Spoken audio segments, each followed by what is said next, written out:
Bien, muy bien. Recuerden, vamos a recordar lo que ya hemos desarrollado durante la primera semana que hemos hecho. Voy a hacer un resumen así muy sucinto. Hemos trabajado algunas leyes de los gases. Hemos trabajado fundamentalmente lo que es presión, volumen y temperatura en relación a las leyes de los gases. Y hemos dicho que esta molécula de oxígeno, que es una molécula gaseosa que se encuentra en el medio ambiente, en una proporción del 21%, 78% nitrógeno, 21% oxígeno y otros gases el 1%. Y ahí está el monóxido de carbono y el dióxido de carbono. Esta molécula de oxígeno ingresa a la vía respiratoria y se expresa en una presión, de acuerdo a la ley de los gases, que es la presión inspirada de oxígeno. Esa presión inspirada de oxígeno va a estar influenciada por la presión barométrica, que es a nivel del mar 760 mililitros de mercurio. Está influenciada por la presión de vapor de agua, 47 mililitros de mercurio, a una temperatura corporal de 37 grados centígrados. Y está influenciada por la proporción de oxígeno en el aire inspirado, que es 21%, y que se expresa en una presión inspirada de 0.21. Y ahí obtenemos la presión inspirada de oxígeno. Estas moléculas de oxígeno siguen bajando y llegan al alveolo y se expresan en una presión alveolar de oxígeno, que no viene a ser otra cosa más que la presión inspirada menos la presión del CO2 entre una constante que es el índice respiratorio, que hoy vamos a ver, que es 0.8. Esa presión alveolar aproximadamente, respirando aire ambiental a nivel del mar y a temperatura corporal de 37 grados centígrados, es de 100 milímetros de mercurio. Y en la sangre arterial tenemos la presión arterial de oxígeno, que entre estas dos existe lo que llamamos nosotros la gradiente alveolo arterial, que no viene a ser otra cosa más que la diferencia entre la presión arterial, alveolar y arterial, que no debe tener un valor entre 0 a 20 milímetros de mercurio. Esa es la gradiente o la diferencia. Esta presión arterial de oxígeno atraviesa por la ley de la difusión, que es lo que vamos a tocar hoy día, y se expresa en las moléculas en la sangre en una presión arterial de oxígeno de 100 milímetros de mercurio. Con esos 100 milímetros de mercurio logramos que se sature la hemoglobina al 100%. Y la hemoglobina es el ente que transporta el oxígeno hacia la célula para que se produzca la oxigenación celular. Para que estas moléculas de oxígeno lleguen puedan expresarse en esa presión alveolar, necesitamos de un control respiratorio, que está dado, en primer lugar, porque existen quimiorreceptores centrales y periféricos. Los quimiorreceptores periféricos se encuentran en la carótida interna y en el callado de la aorta. Y son estos corpúsculos neurales que están detectando las variaciones de la presión arterial de oxígeno, la presión arterial de CO2, los hidrogeniones y el pH. Es así que estos quimiorreceptores periféricos fundamentalmente son estimulados por el oxígeno. Fundamental, pero también por el CO2, pero en mayor intensidad por el oxígeno. Estos quimiorreceptores, por el intermedio del nervio 10, el vago y el 9, llevan la información al centro respiratorio. Asimismo, existen los quimiorreceptores centrales, que se encuentran en el alento meninge y que están tomando los niveles de CO2, hidrogeniones y pH fundamentalmente del líquido cefalorraquídeo, que no viene a ser otra más que una expresión de lo que sucede en la sangre arterial. Estos quimiorreceptores centrales al igual son estimulados y llevan la información al centro respiratorio, que se encuentra en la protuberancia y el medio. Y ahí tenemos el centro apnéustico, el neopostástico y los grupos dorsal y ventral. Y que después del análisis envían una información por nervio frénico al músculo más importante que es el diafragma. El diafragma se contrae y genera un cambio de configuración de la caja torácica, que es móvil, generando una presión negativa dentro de la caja torácica. Y eso hace que el aire se desplace de un ambiente de mayor a un ambiente de menor presión, con la glotis abierta. El aire ingresa y se expresan estas moléculas. Y ahí se da el ciclo.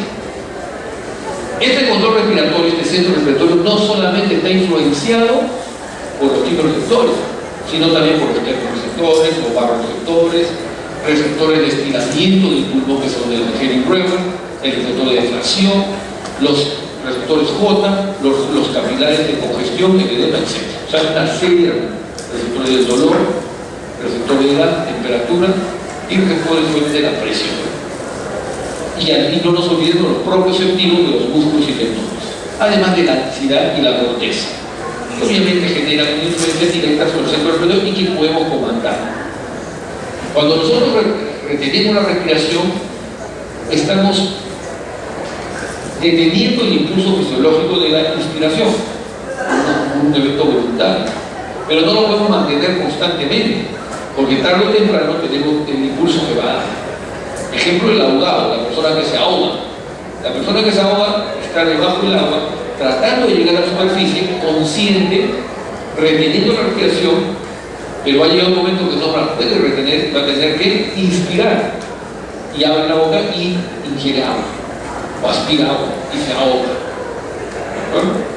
El impulso es tan serio, tan intenso, que obviamente va a hacer que la persona sí o sí respire. Asimismo, existen estas presiones en la caja torácica, y existe una presión muy conocida que es la presión, existe la presión alveolar, existe la presión pleural y existe la presión transpulmonar. La presión transpulmonar no es otra cosa más que aquella que pensa las presiones del alveolo y de la pleura para poder hiperinsuflar el alveolo. O sea, tengo que ser capaz de generar una fuerza que sobrepase esas presiones de la pleura y la presión del alveolo. Y eso se llama presión transpulmonar. Asimismo, debo generar esa fuerza que yo genero se expresa en un flujo y ingresa el flujo en la vía aérea. Un flujo inspiratorio que tiene dos variables que hemos hablado: la expansión tóraco-pulmonar y la resistencia de la vía aérea. Y de esa manera yo puedo garantizar que puedo insuflar mis pulmones y generar unos volúmenes y capacidades en base a esta mecánica pulmonar. La pleura tiene presión negativa y tenemos dos presiones negativas en ambos lados. Y el mediastino es una estructura móvil, no es fija. Y se dice que ese mediastino está en el centro, discretamente hacia la izquierda, o el corazón, está en el centro, porque está equidistante entre dos fuerzas, que son las presiones negativas. Cuando variemos las presiones de la pleura en forma unilateral, el mediastino se tiene que desmovilizar, se tiene que movilizar. Si yo incremento la presión de la pleura a presión positiva, desplazo el mediastino hacia el lado contralateral. Si incremento la presión negativa de una de las pleuras, jalo el mediastino hacia el mismo lado. Y ahí van a haber patologías o enfermedades, como por ejemplo un derrame pleural, en donde ponemos líquido en el espacio pleural y eso va a desviar el mediastino hacia el lado contralateral, porque hemos aumentado la presión positiva, la hemos convertido a presión positiva. Y más bien, cuando hacemos una atelectasia, que es un colapso del pulmón, se tracciona el pulmón hacia el mismo lado por el colapso alveolar. En la pleura se genera una presión negativa, o sea, mayor presión negativa, y el mediastino se jala hacia ese mismo lado. Y eso lo van a ver ustedes cuando hagan fisiopatología y cuando hagan su clínica correspondiente. Esos volúmenes y capacidades obviamente se expresaban en esa espirometría que hemos hablado y que ya hemos revisado. Y en las espirometrías, solamente para recalcar,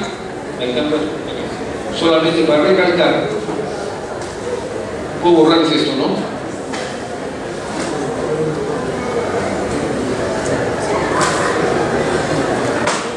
Tenemos los siguientes. Recuerden que hemos hablado que en la espirometría, y así para todos, hemos hablado de dos curvas: la curva flujo-volumen y la curva volumen-tiempo. Voy a hablar de la curva flujo-volumen. Esta curva flujo-volumen tiene una vertical, que es el flujo, y tiene una horizontal, que es el volumen.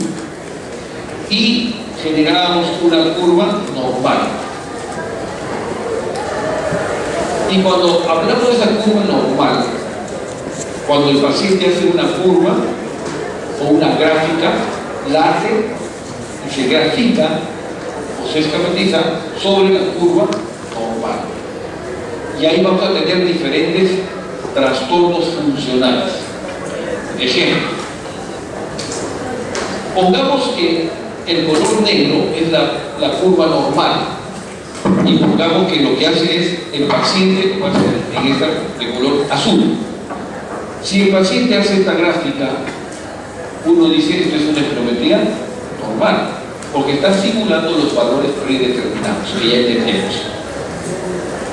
Pero resulta que algunos pacientes pueden hacer esta gráfica. Otros pacientes pueden hacer esta gráfica.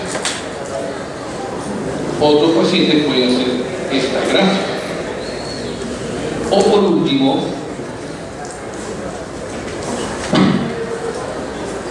otro ejemplo de gráfica podría ser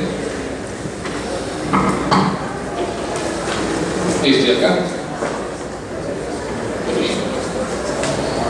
Entonces, ¿cómo es la interpretación de estos procesos? En la gráfica A, lo que ha reducido fundamentalmente es el pico expiratorio flujo. El pico inspiratorio flujo están igual, no están al mismo nivel. Y la horizontal, recuerden que es la capacidad vital forzada, que está en los mismos niveles. Si hay una reducción del pico flujo expiratorio, presumiblemente es un evento obstructivo. Pero como es en la parte superior, es un evento obstructivo expiratorio, porque ya hemos dicho que la expiración forzada es positiva y la inspiración es negativa. En la gráfica B tenemos lo mismo. El pico expiratorio flujo está normal. Ya sabemos que este es el peak flow, la flujometría. Sin embargo, el pico inspiratorio flujo sí ha disminuido. O sea que hay un flujo menor en la inspiración. Y la capacidad también ha disminuido. Porque obviamente el valor normal y el medido hay una diferencia. Entonces, si disminuimos la capacidad vital, entonces estamos hablando que esto es un evento posiblemente restrictivo. Pero no solamente es eso. Acá tenemos, por ejemplo, en este caso, la C, tenemos solamente un evento restrictivo porque el pico expiratorio flujo está normal y el pico expiratorio flujo también está normal. Pero en la B, la capacidad está normal, pero sin embargo hay un evento de disminución del flujo a nivel inspiratorio y se constituye una obstrucción inspiratoria, diferente a la obstrucción expiratoria. Y este evento es un evento mixto, porque hay una reducción de la que se expresa en una obstrucción expiratoria, pero también hay una reducción de la capacidad vital, que es una posible restricción, lo cual constituye un evento mixto. Entonces, viendo las gráficas de la curva flujo-volumen, uno puede inducir, presumir determinados trastornos funcionales. ¿Sí? Entonces, no solamente la curva de valor, la tabla de valores, sino que también uno puede apreciar lo que viene a ser las gráficas. ¿Sí? Cuando hablamos de espirometría dijimos eso, pero acá no tocamos lo que es volumen residual. Y el volumen residual fundamentalmente lo medía la pletismografía. Y hoy día vamos a realizar pletismografía durante la práctica, hoy y mañana. Vamos a hablar de lo que son los volúmenes pulmonares y lo que fundamentalmente viene a ser la curva de difusión, que viene a ser la difusión del monóxido de carbono. Entonces vamos a realizar eso hoy día. Entonces, veamos lo primero. Esto ya lo conocemos, la atmósfera y su composición. 78% de nitrógeno, 21% de oxígeno, 1% y dióxido de carbono, 0,3% de dióxido de carbono. Y esto que viene a ser la presión barométrica no viene a ser otra cosa más que esta es la presión barométrica, que no viene a ser otra cosa más que la sumatoria de las presiones parciales de los gases que componen la atmósfera.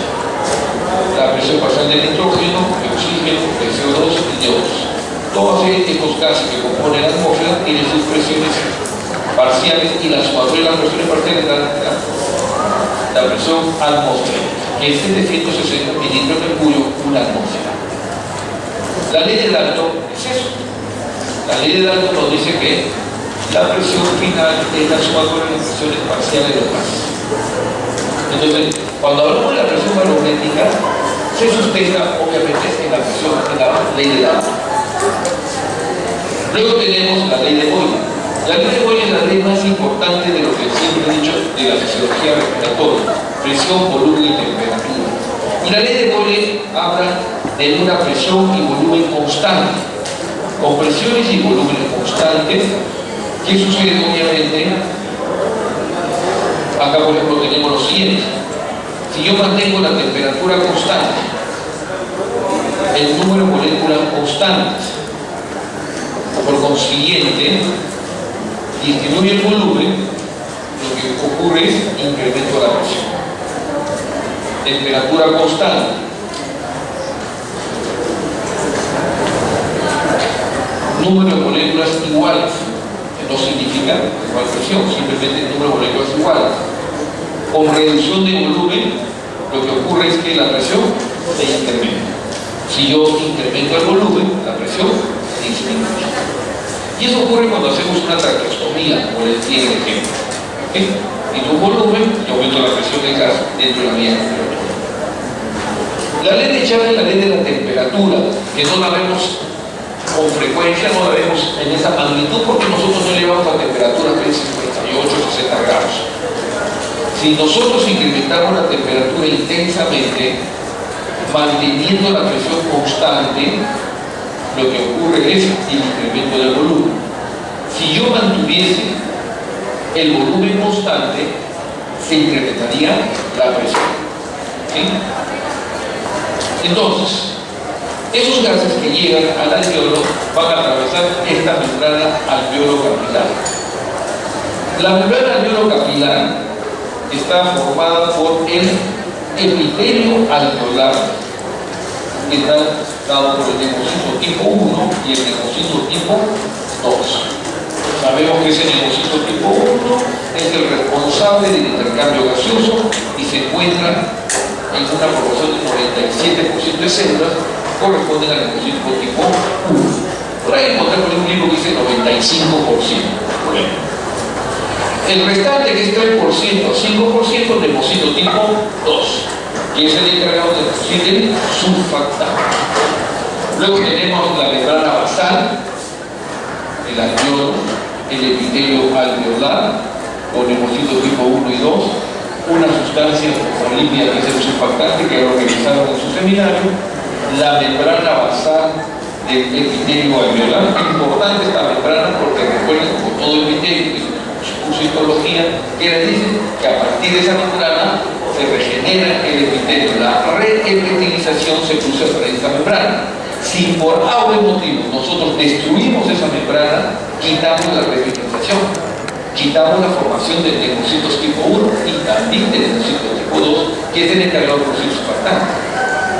Y en algunas enfermedades van a encontrar eso, que destruyen esta membrana y el paciente empieza a sufrir en relación a que ya no tengo neumocito 1 y no cumplo el intercambio, y no tengo neumocito 2 y no tengo surfactante, y por consiguiente la vida tiende a colapsarse, y es un problema. Luego tenemos el endotelio capilar, igual con su membrana basal del endotelio capilar y las células endoteliales. Y en el medio de ellos tenemos el intersticio. Este intersticio, propiamente dicho, está constituido por ¿quién?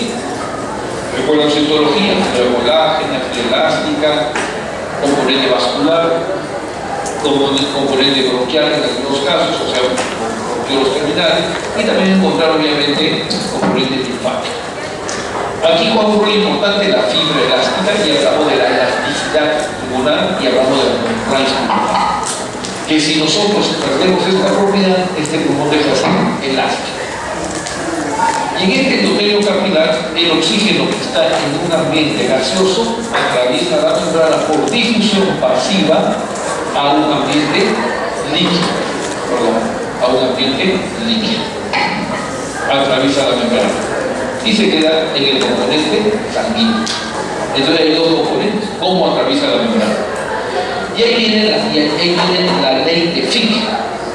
que es la ley de difusión de gases, es una ley de difusión pasiva, en donde los gases van a difundir por gradiente de presión. Y obviamente no hay consumo de energía.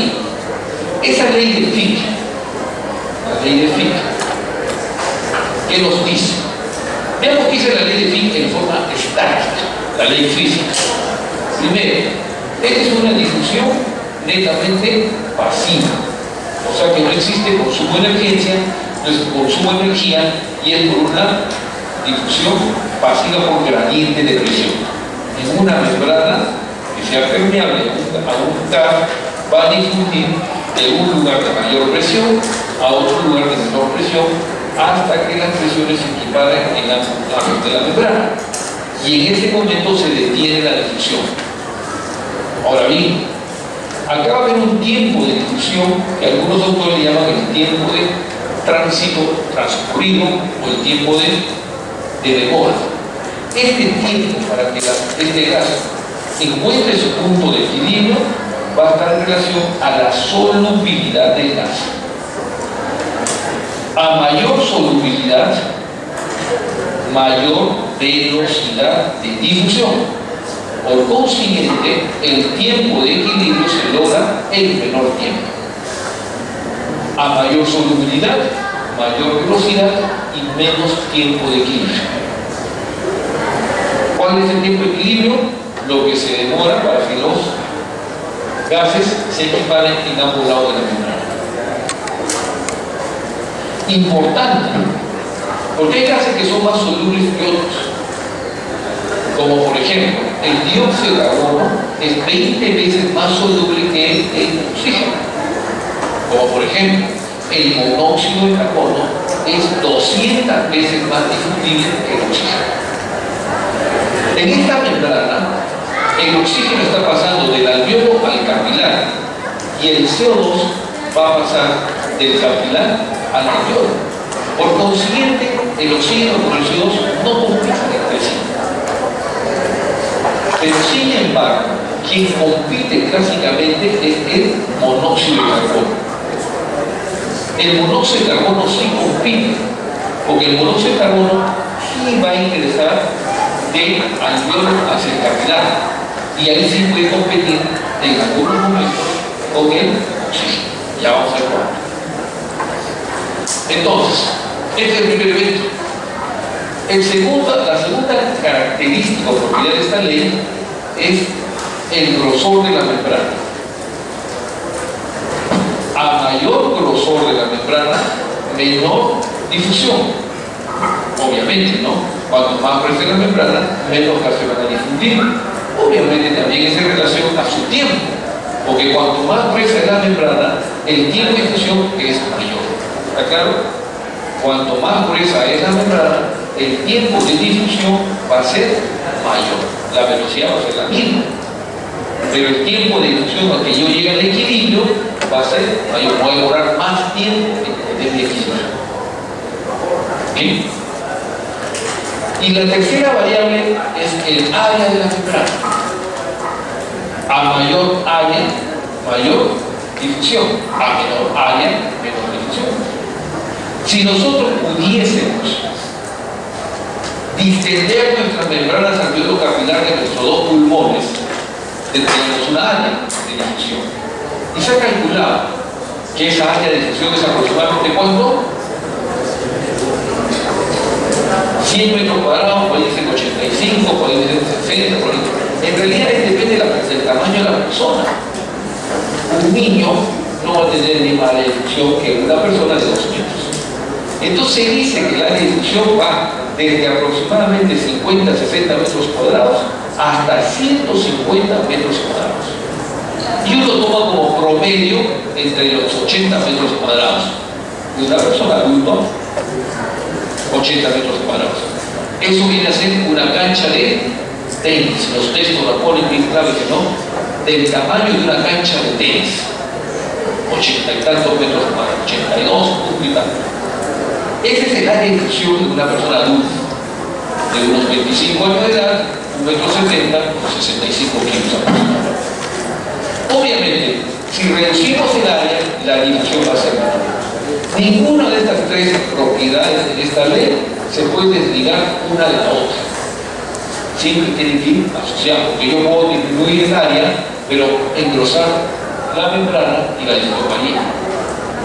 Bueno, esta ley que es estática se debe aplicar obviamente en este sistema de membrana alveolo-capilar que es dinámico, porque ya aprendimos que nuestros alvéolos no están igual, del mismo tamaño durante todo el ciclo respiratorio. Varían cuando inspiramos y cuando expiramos. Cuando nosotros tenemos un alvéolo en reposo, como un capilar, vamos a poner a esa altura, inspiramos, ocurre esto. Y cuando expiramos, ocurre esto.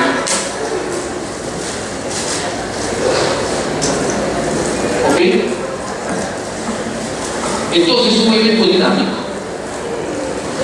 Durante la expiración o al final de la expiración, mi posibilidad de intercambio gaseoso es mínima, porque tengo una membrana muy gruesa. Y cuando yo inspiré, al máximo de inspiración, prácticamente mi membrana alveolo-capilar es muy pequeña y el intercambio es mayor. Este es un evento funcional. Entonces, esta ley se tiene que aplicar en ese evento. Y cuando se aplica en ese evento, y cuando tratamos de entender cómo se comporta, se traduce en la siguiente gráfica.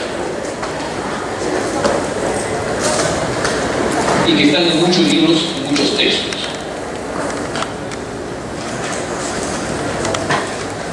.25 segundos, 0.5 segundos y 0.75 segundos. Esta es una escala de... Nosotros hemos aprendido que nuestra frecuencia respiratoria normalmente la podemos poner en 15 por minuto.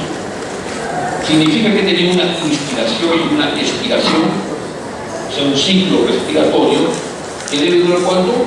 4 segundos. Dividido 60 entre 15, 4. Significa que mi inspiración, si yo sé que la relación inspiración-expiración, la inspiración es más corta que la expiración, que hemos hablado, esta es una relación de 1, 2, 1, 3. O 2, 3, dependiendo de la frecuencia respiratoria. Una inspiración de 1 segundo y una expiración de aproximadamente 3 segundos. Y en el momento inspiratorio es en el momento que más hace intercambio gaseoso. O sea que en otras palabras yo debería lograr mis objetivos en este momento inspiratorio, porque en la expiración ya no. ¿Qué ocurre? Hemos dicho también que en esta unidad alveolo-capilar viene la presión venosa de oxígeno a 40 mililitros de mercurio y sale con una presión arterial de oxígeno de 100 mililitros de mercurio, teniendo una presión alveolar de oxígeno de 100 mililitros de mercurio. Como me pongo 40, 100, el oxígeno pasa del alveolo capilar hasta que se equiparan en ambos lados con 100 miligramos gradiente cero. Entonces, mi presión venosa tiene 40 mililitros de mercurio y mi presión arterial es 100 mililitros de mercurio. Y yo voy a tener un tiempo de tránsito para lograr ese objetivo. Ese tiempo, para pasar mi presión venosa de 40 a 100, es 0.25 segundos. Y el tiempo que se demora mi capilar, en mi capilar, el glóbulo rojo, para pasar por este capilar, el tiempo que se demora es 75 segundos. En esos 0.75 segundos, yo logro que este alveolo, este glóbulo rojo, este matín, se sature al 100%. ¿En qué tiempo? En 0.25 segundos. O sea, me da una gran reserva, porque me está dando una reserva prácticamente medio segundo, en donde ya no saturía al glóbulo rojo. Ese segundo lo voy a utilizar cuando yo incremente mi frecuencia respiratoria. Porque yo voy a incrementar mi frecuencia respiratoria y voy a seguir saturando al 100% de mi hemoglobina. Porque en realidad, para saturar al 100% de mi hemoglobina, ¿cuánto tiempo necesito? 0.25 0.25 segundos inspiratorios. Si yo tuviese una frecuencia respiratoria de 60 por minuto, 60 por minuto puedo respirar con una gran demanda. Inspiración, expiración dura 1 segundo. ¿Cuánto durará la inspiración? 0.3, 0.4. ¿De acuerdo? Y con 0.3, 0.4, ¿logro o no logro lo que yo quería? Sí, no logro, porque solamente requiero 0.25 segundos. ¿Está claro el concepto? Y eso se hace porque tengo una gran reserva, una gran membrana alveolo-capilar. Repito.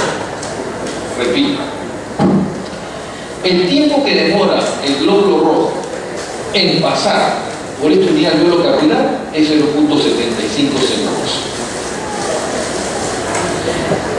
El tiempo que se demora para que ese glóbulo rojo se sature al 100% como hemoglobina, por consiguiente obtenga una presión de 100 milímetros de mercurio, es 0.25 segundos.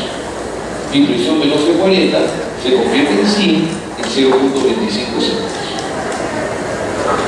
Si yo, por X razones, incremento el grosor de la membrana, lo que va a ocurrir es esto. Dependiendo de qué tan incrementado, me voy a demorar un poco más y de repente me demoro 0.6 segundos. Y como le estoy ofertando yo 1 segundo, ¿pasa algo? No pasa nada. Porque tengo esa reserva.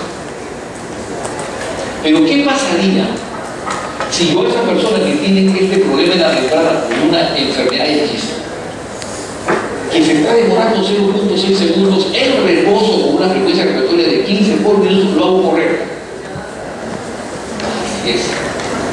De repente lo llevo a una frecuencia de 60 por minuto y el paciente tiene que utilizar 0.25 segundos para saturar su hemoglobina al 100% y 0.25 que logra, solamente subir la presión a 50 y por consiguiente el paciente desatura. Por eso es que las enfermedades de la membrana alveolo-capilar no basta detectarlas en el reposo, más bien serían tardíamente detectadas. Hay que hacer ejercicio. Hay que hacer el test de ejercicio. Porque ahí es cuando yo reduzco ese tiempo para precisamente detectar la falla. ¿Está claro? Esa es la difusión. Entonces, la difusión prácticamente va a ser efectiva en este momento, en los primeros cuartos de segundo de la inspiración. En la medida que yo reduzca el área, va a influenciar en la difusión total. En la medida que yo incremente el grosor, va a influenciar. Y en la medida que yo disminuya la molécula de oxígeno, también va a influenciar. O sea, los 3 componentes van a influenciar en que no pasen las mismas moléculas de oxígeno del alveolo al capilar. Porque en el capilar es donde van a ejercer su presión. Y esa presión va a ser la responsable que las moléculas de oxígeno ingresen a la hemoglobina, que son compuestos causantes. Sí.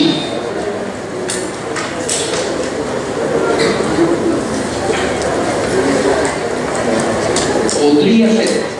¿Por qué digo podría ser eso? Los estudios podría ser cierto.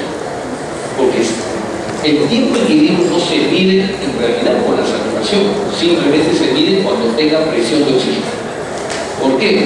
Porque yo puedo tener presión de oxígeno normal y no necesariamente saturar la hemoglobina.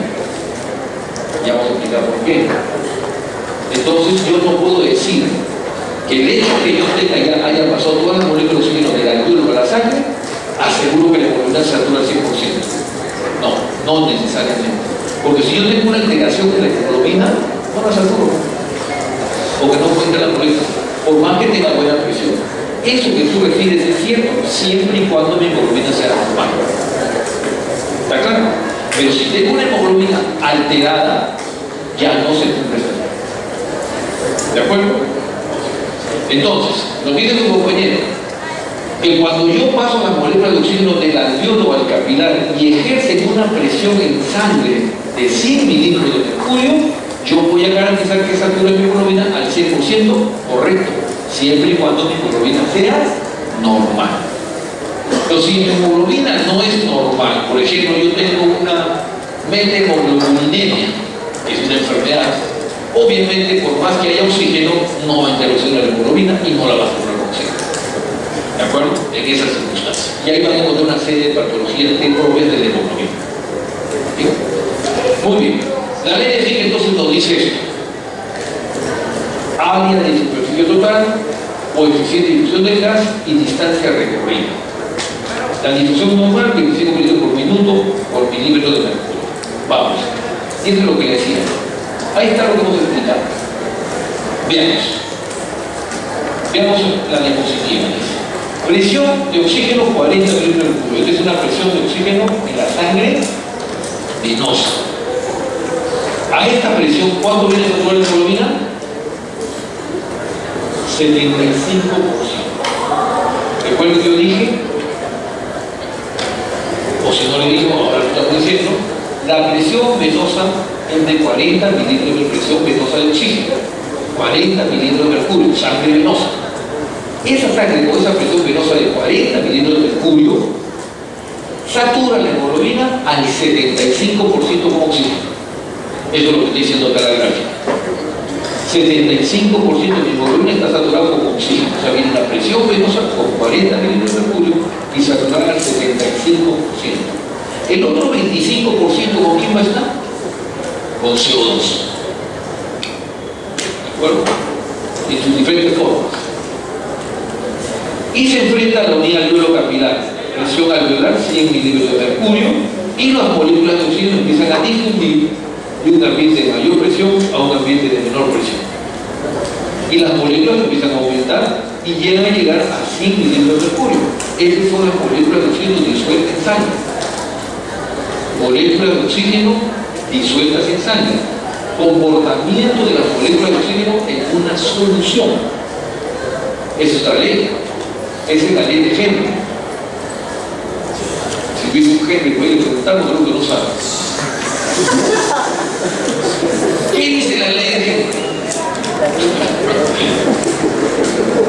La ley de Henry dice lo siguiente. Debe haber varios por eso. Dice, la concentración de oxígeno disuelto, o es oxígeno en la sangre disuelto, es igual a la constante solubilidad multiplicado por la molécula de oxígeno que se expresa en la solución, que se expresa en la presión. O sea que, en otras palabras, la presión de oxígeno en la sangre también es una expresión directa del número de moléculas que existen en la sangre. O sea que estas moléculas que están pasando, que venían de una presión alveolar, cuando atraviesan la membrana por difusión pasiva, se expresan también en sangre como una presión. O sea, las moléculas están disueltas en la sangre y estas se expresan en una presión. Y eso viene a ser la concentración de oxígeno disuelto, que viene a ser, que por la ley de Henry, es la constante solubilidad por las moléculas de oxígeno que se encuentran. Entonces, esas moléculas pasan, inmediatamente que pasan a la membrana alveolo-capilar, se expresan en una presión arterial de oxígeno de 100 mililitros de mercurio.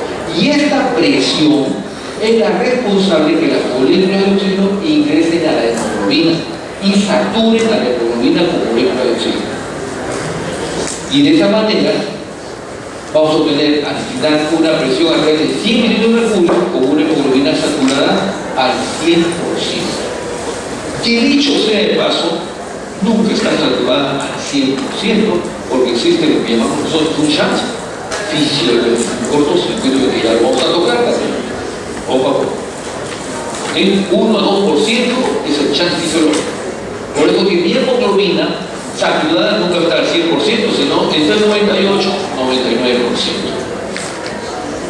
99%. Y este evento ocurre en qué tiempo? 0.25. Es el tiempo en que la hemoglobina se satura al 100% con molécula de oxígeno. Y el tiempo que transita el glóbulo rojo por todo esta unidad alveolo-capilar es 0.75. Entonces, es el tiempo que se le ofrece al glóbulo rojo la posibilidad de que se sature al 100%. Pero ese tiempo de 0.75 se va a ir reduciendo en la medida que yo incremento mi frecuencia respiratoria. Y si yo voy reduciendo este tiempo, voy reduciendo el tiempo efectivo de saturación de la hemoglobina. Y puedo tolerarlo con 0.25 segundos, si es que tengo una membrana normal. Pero si mi membrana no es normal porque está gruesa, entonces yo voy a requerir más tiempo. Y cuando me someta al ejercicio que me pone en esfuerzo y evidencia que debo reducir el tiempo, me descongelo. Entonces no puedo saturar mi hemoglobina al 100% y mi saturación va cayendo. Ejemplo, yo tengo una fibrosis pulmonar, me pongo mi oxímetro de pulso 100%. Me tomo mis gases arteriales sin ningún mercurio, me tomo mi frecuencia respiratoria 15 por minuto, tranquilo. ¿Cómo se siente? Normal, como si nada. Empiezo a subir la escalera, subir. Mientras que la otra persona que tiene la membrana normal también hace lo mismo. La persona que tiene la membrana normal nunca va a desaturar, o sea, nunca va a caer en la saturación, porque es normal, porque va a llegar a 0.25 y va a seguir pasando las moléculas y van a cesar toda la hemoglobina. Mientras que esta persona, no, va a llegar un momento que su tiempo de inspiración o de tránsito o de equilibrio, vamos a poner específicamente, requiere hacer 0.25 y resulta que en 0.4 yo ya estoy desaturando. Como el ejemplo que les pongo acá. O sea, esta persona normalmente vamos a poner aquí, yo estoy utilizando 0.6 segundos para pasar mi presión venosa de 40, la paso a 100. ¿Y por qué ocurre esto? Porque mi membrana está gruesa. Yo, como tengo 0.75, no lo siento. Pero cuando corro, voy a requerir de repente mi 0.25 y resultante me va a salir una presión de 50. Con esa presión de 50 yo estoy saturando mi hemoglobina aproximadamente 80%. Como vamos a ver en la carga, en la curva de disociación de hemoglobina. Y la persona que estaba en reposo en 98, cuando empieza a hacer ejercicio, empieza a bajar 97, 96, 95, 94, 91, 90, 87, 86, 85, ya se cae más taquicardia, 84, detenga el trabajo. Usted tiene una enfermedad, sí, porque ya desaturó. Ya es cuestión de después identificar qué cosa que lo diferencia. ¿Ok? Esa es la difusión. Esa difusión se puede medir, sí se puede medir. Y existe una prueba de función respiratoria que mide la difusión de los gases. ¿Cómo se llama esa prueba? La difusión pulmonar de monóxido de carbono, más conocida como el TLCO, que para algunos autores es un término mal empleado, porque ellos dicen, no se debe decir difusión de monóxido de carbono, es una prueba de transferencia de tránsito de monóxido de carbono en el pulmón, semántica. Pero independientemente es el tema. ¿Qué cosa es el tema? Veamos. La difusión de monóxido de carbono, resulta que yo les dije al principio que el monóxido de carbono es este gas que tiene una gran solubilidad. Atraviesa la membrana 200 veces más rápido que el oxígeno. Si ponemos al monóxido, el monóxido pasa mucho más rápido, porque su velocidad es mucho más soluble y su velocidad es mayor. Y su tiempo de equilibrio es mucho más rápido, menor tiempo. Entonces, y el monóxido tiene una particularidad, como que también lo tiene el oxígeno, pero mucho más la tiene el monóxido, que no se queda disuelto en sangre, sencillamente rápidamente se liga a la hemoglobina, tiene avidez por la hemoglobina. Entonces resulta que esta prueba del monóxido, ¿el monóxido dónde está? El ejemplo típico del monóxido, de la intoxicación por monóxido, es cuando esa cochera, la señora baja con su bebé, recién nacido de 2 o 3 meses, lo acomoda en el asiento de la camioneta, la puerta del carro está cerrada, prende el carro, ¿no? Quiere abrir la puerta y en eso suena el teléfono y se va. Y contesta la llamada del teléfono, una amistad, la amiga, etc. Y empieza la charla, ¿no? La peluquería, los viajes. 30 minutos después, oye, ¿sabes que yo tengo que irme al supermercado para hacer el mercado? Después te llamo. Y bajo y encuentro obviamente la cochera con monóxido de carbono cerrada y el niño durmiendo rosadito. Y después vienen los problemas neurológicos, propios de la monóxido de carbono. ¿Qué no vienen al caso? Entonces, ¿qué es lo que pasó? El monóxido de carbono ingresa junto con el oxígeno. Pero el monóxido de carbono es 200 veces más rápido, 200 veces más rápido. Mientras que el oxígeno está saltando el necocito 1, el necocito 2, el intersticio para llegar y subirse al alveolo, el monóxido pasa corriendo.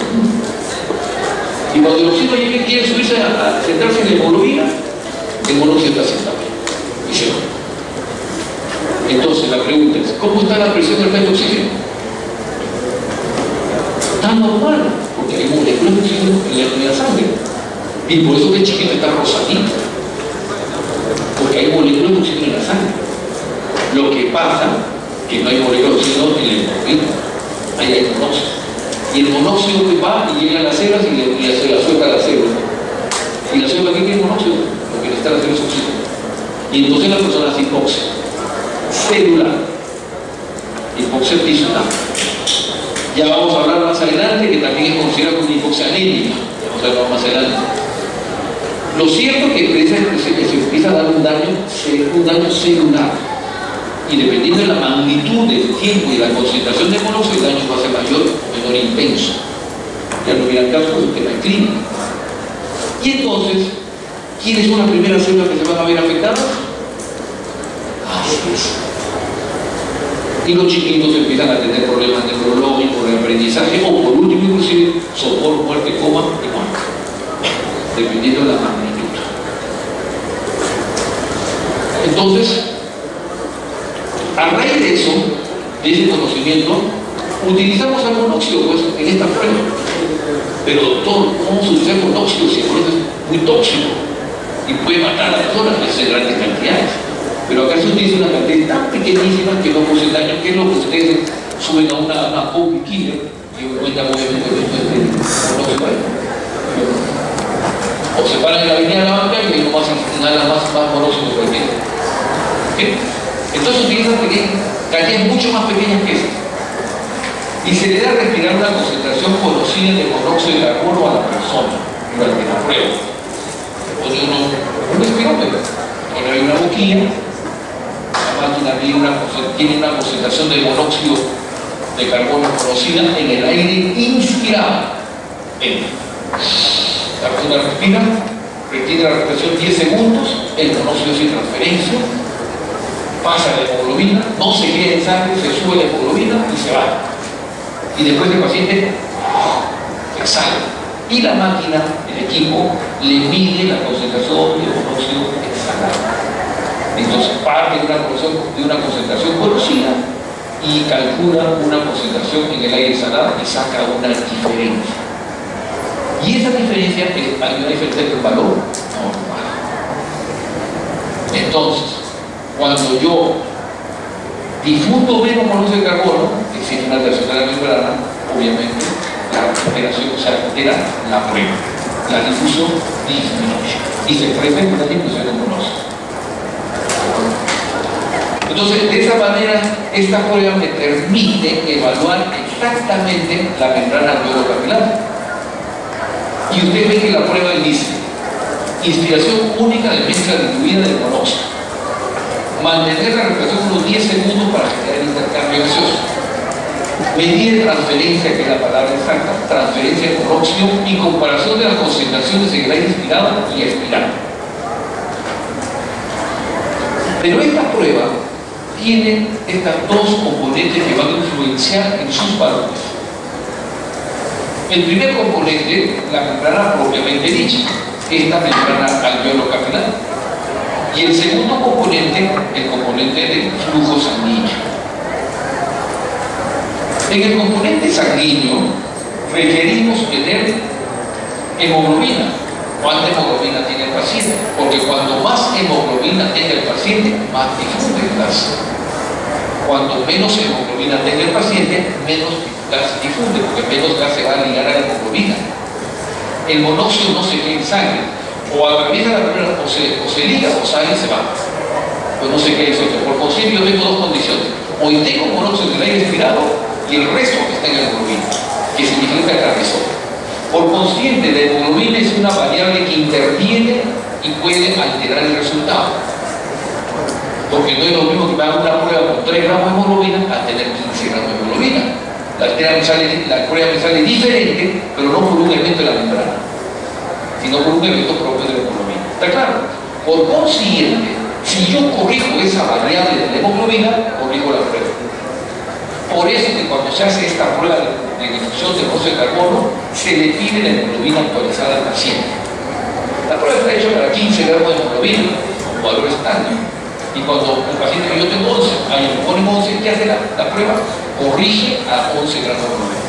Y esa variable de la hemoglobina la controla. Y al controlarla no interfiere en el resultado. ¿Está claro? Muy bien.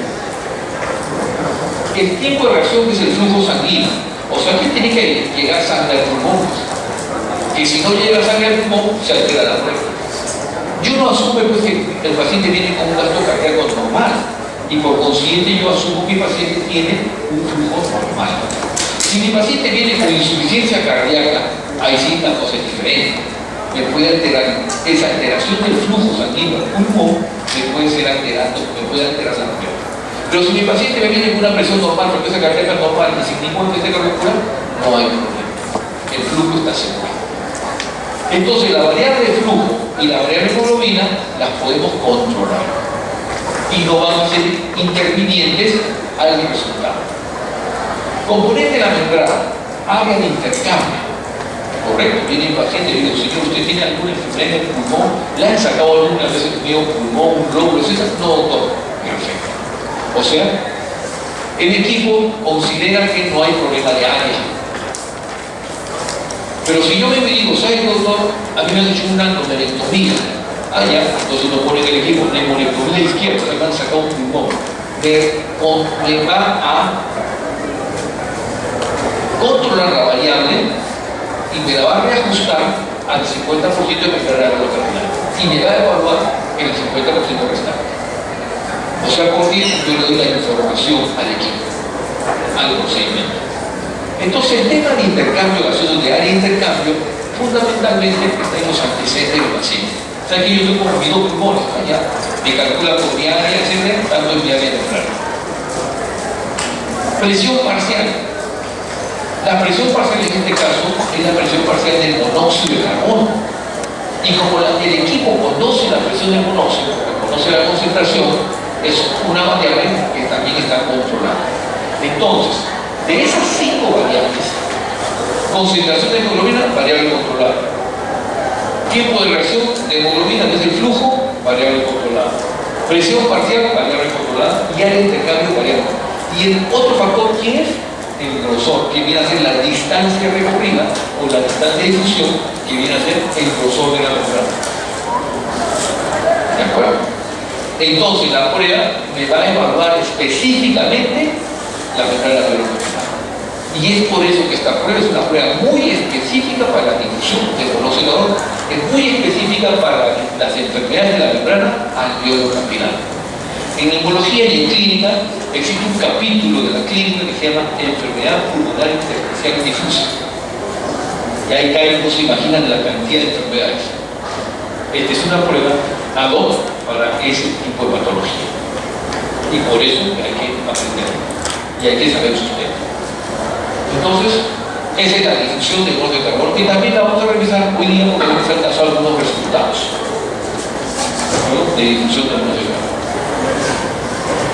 Muy bien, ¿preguntas ahí? ¿Preguntas? Sí.